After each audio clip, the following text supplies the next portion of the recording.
our two categories. It means that animals which eat only plants. Remember that animals which eat only plants and plant products are called herbivorous animal, or we can say only herbivore. Again, some animals which eat other animals, they are called carnivorous animal, or we can say carnivores. And some animals which eat both plants and animals. So these type of animals are called omnivores. So this way we can classify animals into three: herbivorous, carnivorous and omnivorous. Once again, so here some herbivorous animals are cow, buffalo, goat. After that, some carnivorous animals like lion, tiger, cheetah. Some omnivorous animals, dog, cat, human being. See, after that, so different animals have different feeding habit. Feeding habit means eating habits. So different animals have different eating habits. Based on their feeding habits, animals can be divided into three groups: herbivorous, carnivorous and omnivorous. Once again, animals can be divided into three groups on the basis of their eating habit: herbivorous, carnivorous and omnivorous. So first of all, we see about herbivorous animals. Herbivorous animals, or herbivore also we can say. Herbi, Herbi. Herbi means plant and vor means eater. It means plant eater, herbivores. So herbivores are those that eat only plants and plant products, such as cow, deer, horse, giraffe, squirrel and butterfly. These all are the examples of herbivores. You know that here some characteristics, some special characteristics also given of herbivores. Some herbivorous animals like cow and horse, some goat. See, these all have wide and blunt teeth. Why? Because such type of teeth are suitable for pulling plants off. And some herbivorous animals such as cow and goat, so they have the ability to bring back previously swallowed food to the mouth again and chew it in the second time. It means cud chewing animals, we are saying this.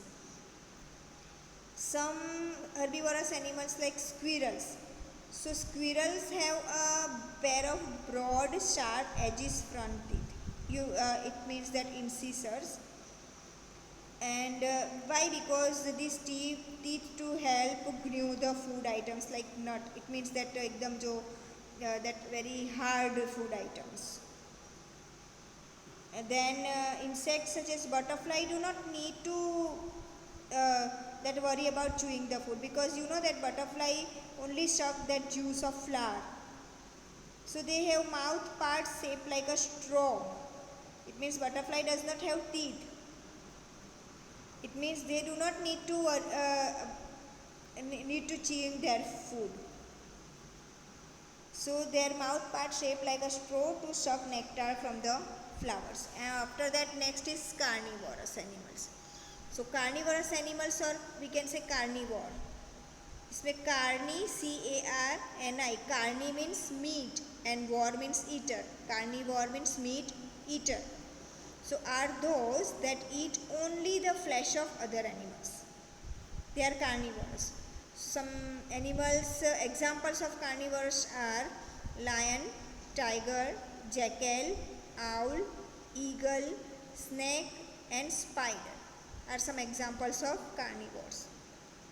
Now characteristics of carnivores. So you know that some animals such as lion and tiger have sharp and pointed front teeth only. Front is why? Because you know they have sharp claws also. It means sharp and very powerful jaw, because they has to tear the flesh. That's why. After that, carnivores birds such as eagle. Eagle also have curved and pointed beak.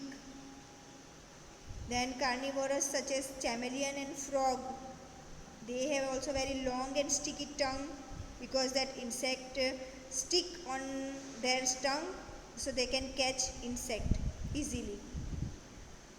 Then carnivorous fish also, that shark. So they have several small and sharp teeth that help them to bite off chunk of flesh. Next type of animal, omnivores. So omnivorous animals, or we can say omnivore. Here omni, O-M-N-I, omni means all, and vor means eater, all eater. It means are those that eat both plants and animals, plants and flesh of other animals, we can say. An example, bear, raccoon, crow and human beings are the examples of omnivores. So here I am telling you some special characteristics of omnivore. So omnivore,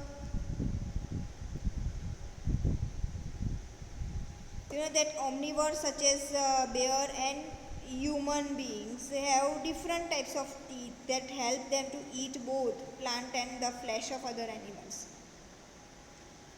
Then some omnivorous birds also such as crow have sharp and pointed beak that help them to eat of variety of food. Here two more types of animals are there, scavengers and decomposers. You know that scavengers, most of you know that carnivorous, when the carnivorous animal eat other animals, so they first they hunt that live animals.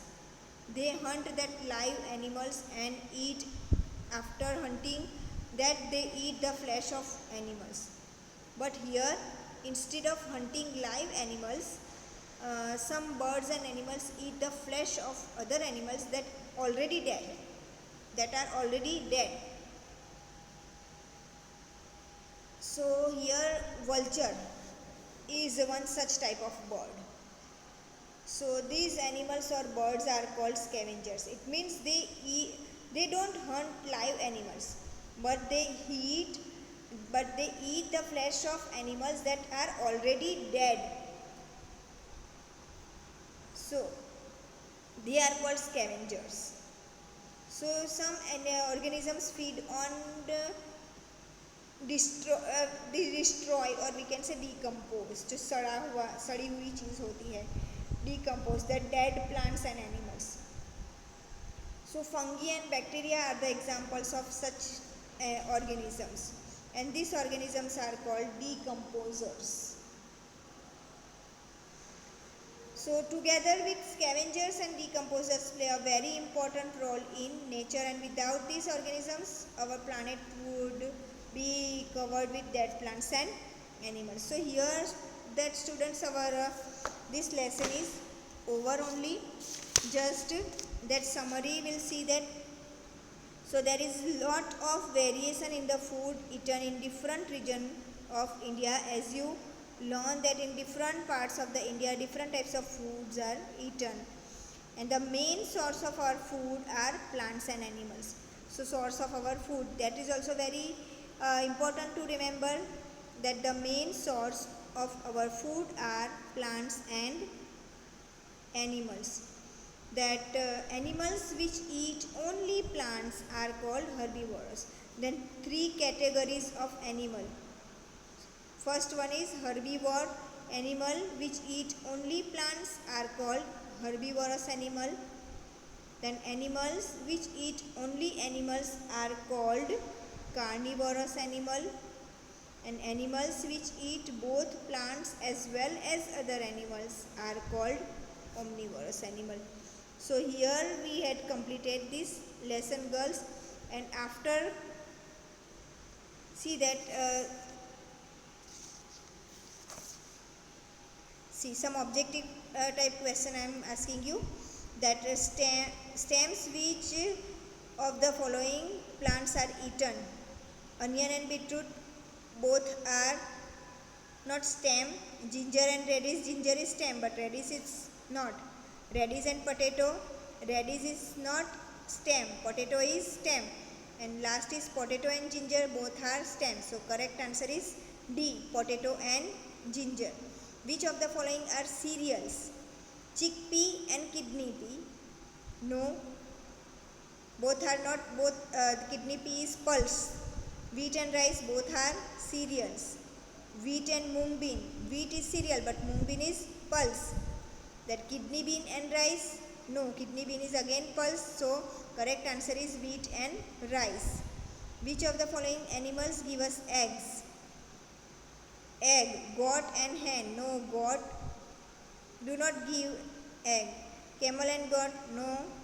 Camel and duck and hen and duck. Yes, so D, answer D is correct. Hen and duck animals give us eggs. Which of the following are examples of dairy products? Dairy products, it means that milk product also we can say. Paneer, cheese, butter and egg. Egg is not dairy product.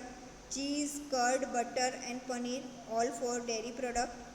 Curd, egg, milk, honey and cheese, again egg is not dairy product. Paneer, cheese, honey and curd, honey also not a dairy product. So our correct answer is B, cheese, curd, butter and paneer. Got it, students? Okay, so now till here only. Here our first lesson is over. Thank you.